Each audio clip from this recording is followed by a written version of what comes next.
Capítulo 1. Identidade. Comece hoje a se conhecer. Em um mundo de mentiras contadas repetidas vezes, a ponto de se tornarem verdades aos olhos humanos, encare este livro como uma apresentação real de você mesma. Creio que Deus está levantando uma geração de mulheres que receberam uma revelação poderosamente simples sobre a sua identidade. A partir do momento em que as escamas caírem de seus olhos e sua visão for aberta, ninguém mais pode segurar você, minha amiga. Saiba quem você é. Quando Mefibosete, filho de Jonatas e neto de Saul, compareceu diante de Davi, prostrou-se rosto em terra. Mefibosete? Perguntou Davi. Ele respondeu: Sim, sou teu servo. Não tenha medo, disse-lhe Davi, pois é certo que eu o tratarei com bondade por causa da minha amizade com Jonatas, seu pai. Vou devolver-lhe todas as terras que pertenciam a seu avô Saul, e você comerá sempre à minha mesa. Mefibosete prostrou-se e disse: Quem é o teu servo para que te preocupes com um cão morto como eu? Segundo Samuel 9, versos 6 e 8. A Bíblia nos fala sobre a história de Mefibosete, neto do rei Saul e filho de Jonatas. Em determinado momento, Davi desejava abençoar alguém da família de Saul por tamanho amor que tinha por Jonatas. Ele procurou saber se ainda existia alguém daquela família a quem pudesse demonstrar bondade.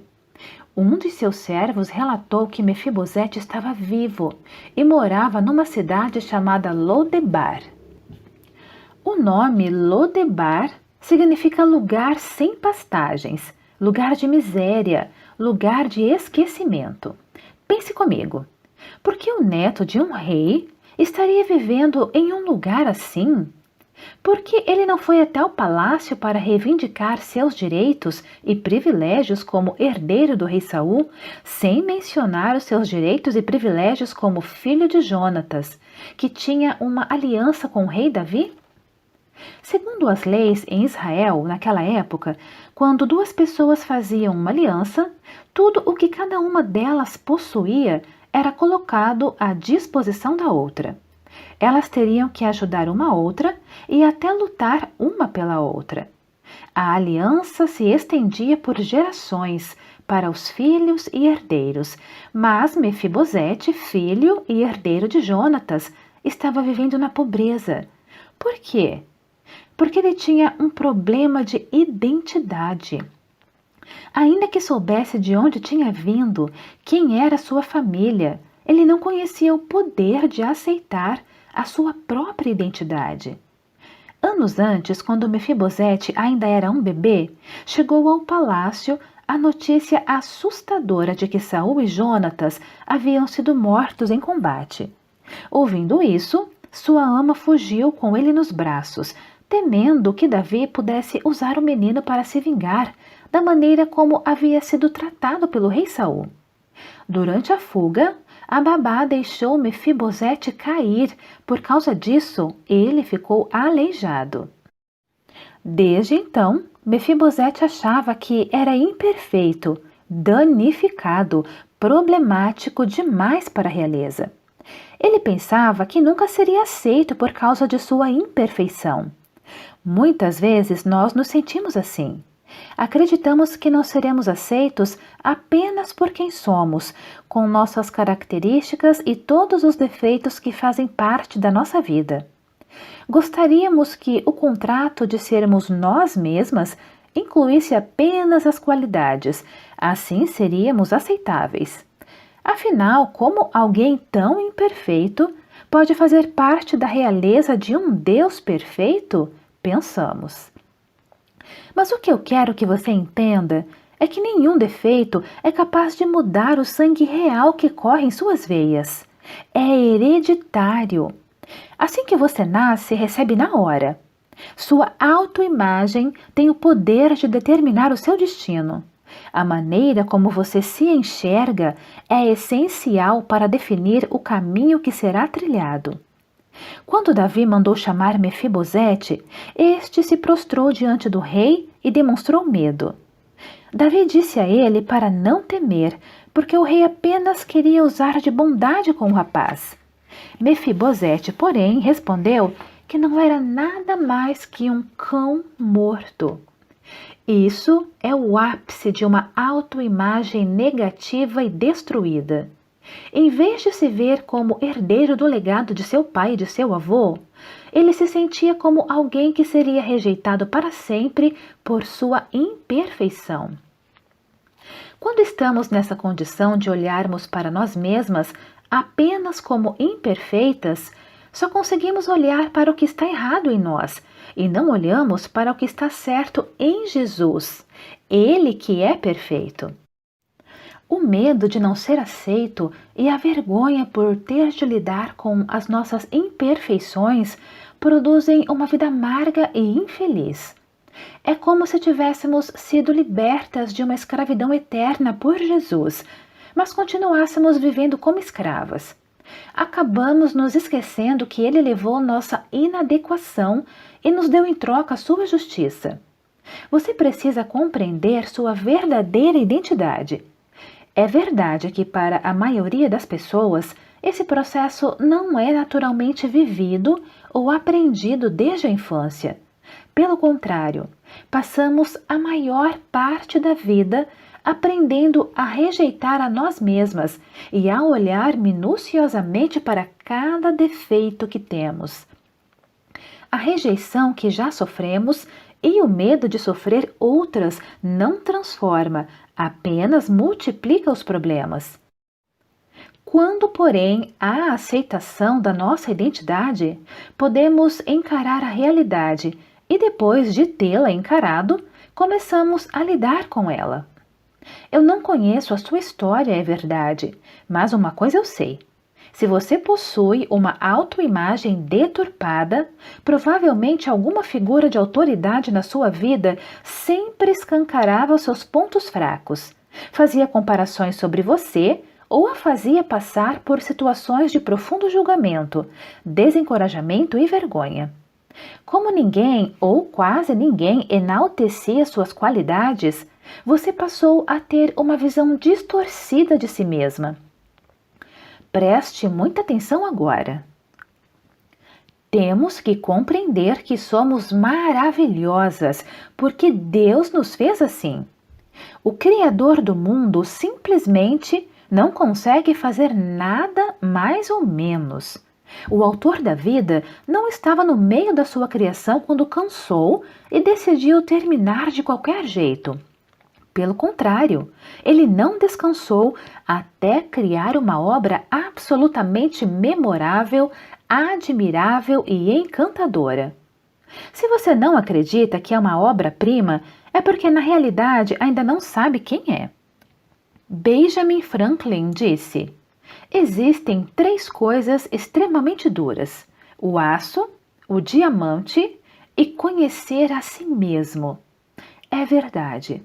O processo de autoconhecimento é longo e duro, mas é nessa jornada completamente transformadora que você deve se lançar se deseja ter uma vida de plenitude. No processo entre tentar agradar a todas as pessoas que conhecemos e atender às nossas próprias necessidades, nós nos perdemos de nós mesmas e da vontade de Deus. Investimos todas as energias que temos e no final do dia, após falharmos, porque é humanamente impossível atender a essas expectativas irreais, nós nos sentimos culpadas, frustradas e infelizes. Esse é o tempo para o autoconhecimento. Esse é o tempo da transformação. Então gostaria que você refletisse sobre algumas coisas. Para quem você está vivendo? Por que você está fazendo o que faz? Será que você se tornou alguém que vive para agradar as pessoas? O que você realmente quer fazer da sua vida? Você já teve a sensação de que nunca seria tudo o que os outros querem que você seja?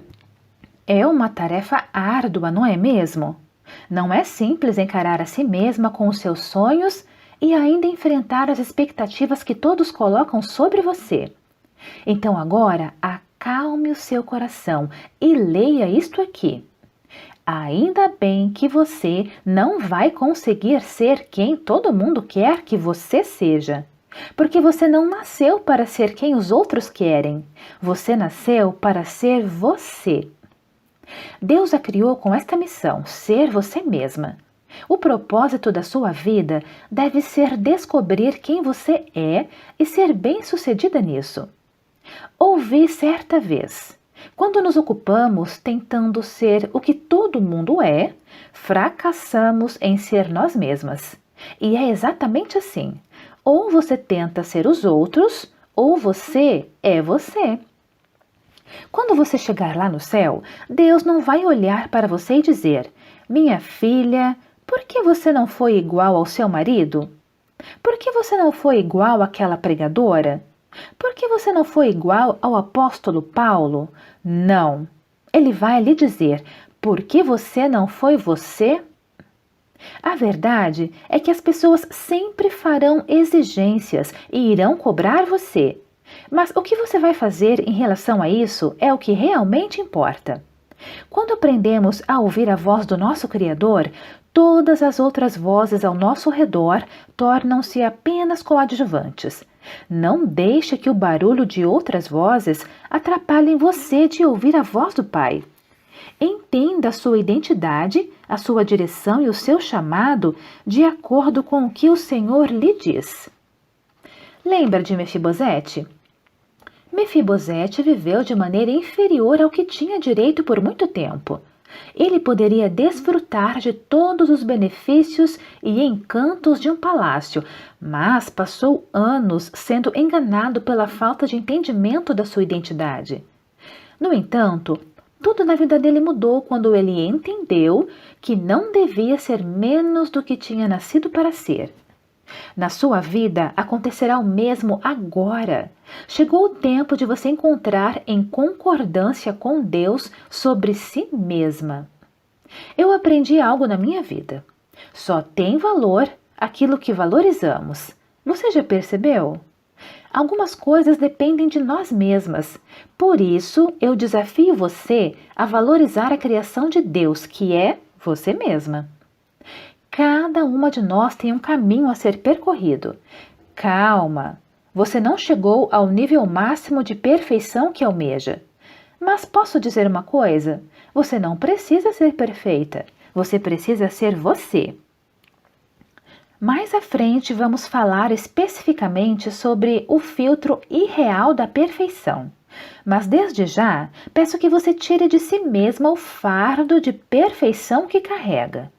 Essa tentativa diária e frustrada de ter que ser perfeita. O inimigo sempre irá lançar setas em sua mente como: ainda falta tanto para você conseguir, para você acertar.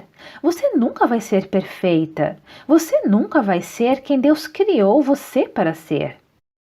A partir de agora, não precisa mais ficar presa a uma sensação constante de fracasso, de que não está fazendo o suficiente ou de que precisa se esforçar mais. Entenda que todas as pessoas ao seu redor também estão lutando para crescer, romper e ser melhores a cada dia. Mas eis o mais importante: absolutamente nada pode abalar quem somos. Nossa identidade é imutável. Aceite quem você é. Então o rei convocou Ziba e disse-lhe: devolvi ao neto de Saul, seu senhor, tudo o que pertencia a ele e à família dele, segundo Samuel 9, verso 9.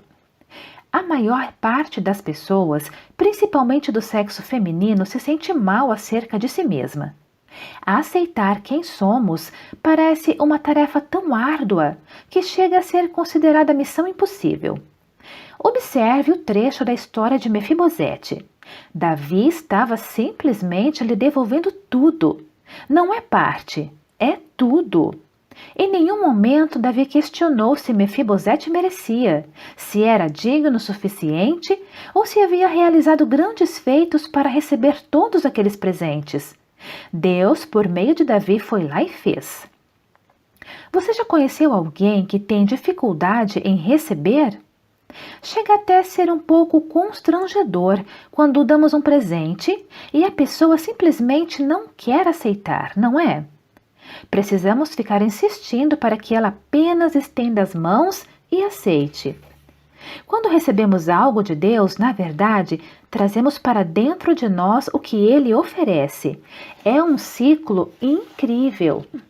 A partir do momento em que recebemos o amor dele, podemos começar a compartilhar esse amor de volta para Deus e para outras pessoas. Deus tem derramado sobre nós o seu amor. Ele tem sido generoso em nos presentear. O que estamos fazendo com os presentes que o Senhor nos tem dado? Estamos rejeitando-os por achar que não temos valor para sermos amadas, aceitas e cuidadas? Talvez o problema seja que até hoje você apenas acreditou no amor de Deus, mas nunca de fato o recebeu, e automaticamente não recebeu sua identidade em Cristo. Entre todas as pessoas que conhecem você, ninguém tem a capacidade de sondar seu coração e sua alma como Deus. Ele sim sabe tudo a nosso respeito. Ele conhece cada fio de cabelo nosso. Nosso pensamento que passa pelo nosso cérebro e cada emoção que toma o nosso coração. O grande problema que faz com que rejeitemos o presente da identidade é que nós nos definimos de acordo com o que fazemos e não com o que somos. A segunda tarefa é muito mais difícil, não acha? Somos muito mais do que ações, sejam elas erros ou acertos. Mas ficamos espremendo quem somos dentro dessa caixa, que eu vou apelidar de caixa do desempenho. A verdade é que essa caixa é uma caixa muito pequena. Deus não a fez para caber nela. Contudo, você se espreme até estar totalmente limitada e definida pelo que faz, não por quem você é em Jesus. Por exemplo, se você tem um problema específico com a mentira, talvez chegue a dizer: sou mentirosa. A partir desse momento, você usou a sua fé contra si mesma. As tentações não definem você. Os erros não definem você. As quedas não definem você, porque Jesus Cristo já definiu você. Você não é seus erros. Amo a ideia de que somos definidas pelas virtudes que abraçamos e pelo que Deus diz a nosso respeito. Legalismo tem tudo a ver com fazer. O seu relacionamento com Jesus é sobre ser. Você já é todas as coisas que Deus falou. A identidade já é sua, mas você precisa aceitá-la. Enquanto isso não acontecer, infelizmente você vai passar a vida inteira tendo direito ao palácio, mas vivendo como escrava. Celebre quem você é. Então Mefibosete foi morar em Jerusalém, pois passou a comer sempre à mesa do rei, e era aleijado dos pés, segundo Samuel 9, verso 13. Uau, que final incrível! Quando Mefibosete compreendeu sua identidade e decidiu aceitá-la, tudo mudou. Podemos comparar a deficiência física de Mefibosete com nossas próprias fraquezas. Não somos perfeitas, temos fraquezas talvez diárias. Mas saiba que podemos ter comunhão e comer com o nosso Rei Jesus, apesar dessas falhas. Ainda temos uma aliança com Deus selada e ratificada pelo sangue de Jesus Cristo. E mais, podemos celebrar essa revelação. Ele nos aceita e nos ama. Já é motivo suficiente, não é? Oferecemos a Deus o que temos e recebemos dele o que ele tem. E ele? Ele toma todos os nossos pecados, falhas, fraquezas e fracassos para si e nos dá a capacitação, a justiça e a força que são dele. Ele toma nossa pobreza e nos dá as suas riquezas. Ele toma as nossas doenças e nos dá sua cura. Ele toma o nosso passado caótico e cheio de fracasso e, em seu lugar, nos dá a esperança de um futuro brilhante. Você pode sentar à mesa do Pai e celebrar sua identidade com Ele. Algo poderoso acontece quando saímos da zona de conforto. A zona de conforto de Mefibosete era Lodebar. Lá ninguém sabia quem ele era. Assim ele podia ficar na cadeira de balanço repetindo para si mesmo: Ah, coitadinho de mim, ninguém me ama, ninguém me quer. Como sou injustiçado! Ó céus, ó vida! Ele se rejeitava antes mesmo de o rei rejeitá-lo. Celebrar quem você é, ter confiança na sua identidade e cumprir o seu propósito na terra. Comece a ver as coisas na perspectiva de Deus, não na sua. Jesus vê as coisas de modo diferente porque enxerga o fim desde o começo. Ouvi uma história certa vez sobre um carregador de água na Índia que tinha 2 potes grandes pendurados em cada extremidade de uma vara que ele posicionava por trás do pescoço, na nuca. Um dos potes era perfeito e sempre se mantinha cheio de água no fim da longa caminhada da fonte até a casa de seu senhor. O outro pote tinha uma rachadura e, quando chegava ao destino, estava com água apenas até a metade. Todos os dias, durante 2 anos, o carregador indiano entregava apenas 1,5 pote de água para a casa de seu senhor. É claro que o pote perfeito sentia orgulho de suas realizações, afinal, era perfeito em realizar o seu propósito. Já o pequeno pote rachado envergonhava-se de suas imperfeições e sentia-se infeliz por só poder realizar a metade do que havia sido destinado a fazer. Depois de 2 anos considerados como fracasso para o pote imperfeito, ele falou com o carregador de água. Sinto vergonha de mim mesmo e quero lhe pedir perdão. Por quê? De que você sente vergonha? Perguntou o carregador de água. Bem, durante estes 2 últimos anos, só fui capaz de entregar a metade da água todos os dias, porque esta rachadura no meu lado deixa a água vazar durante todo o caminho de volta até a casa do mestre. Por causa das minhas falhas, você precisa fazer todo esse trabalho sem receber o valor total pelos seus esforços, disse o pote. O carregador de água sentiu pena do velho pote rachado e, em sua compaixão, disse: Quando voltarmos para a casa do mestre, quero que você observe as lindas flores ao longo do caminho. Realmente, à medida que eles subiam a colina, o velho pote rachado percebeu as belas flores selvagens ao lado do caminho. Mas no fim da trilha, ele ainda se sentia mal porque metade tinha vazado novamente. Então, o carregador de água disse ao pote: Você percebeu que só havia flores do seu lado do caminho? Isso aconteceu porque eu sempre soube da sua imperfeição e tirei vantagem disso plantando sementes de flores do seu lado do caminho. Todos os dias, enquanto caminhávamos de volta da fonte, você regava as sementes e durante 2 anos eu colhi essas belas flores para decorar a mesa do meu mestre. Se você não fosse exatamente como é, ele não teria tido essa beleza para enfeitar a casa. Assim como aquele pote rachado, você também pode realizar coisas maravilhosas e celebrar a si mesma. Celebre sua identidade e quem nasceu para ser, porque com certeza o seu Criador e maior encorajador já a celebra todos os dias.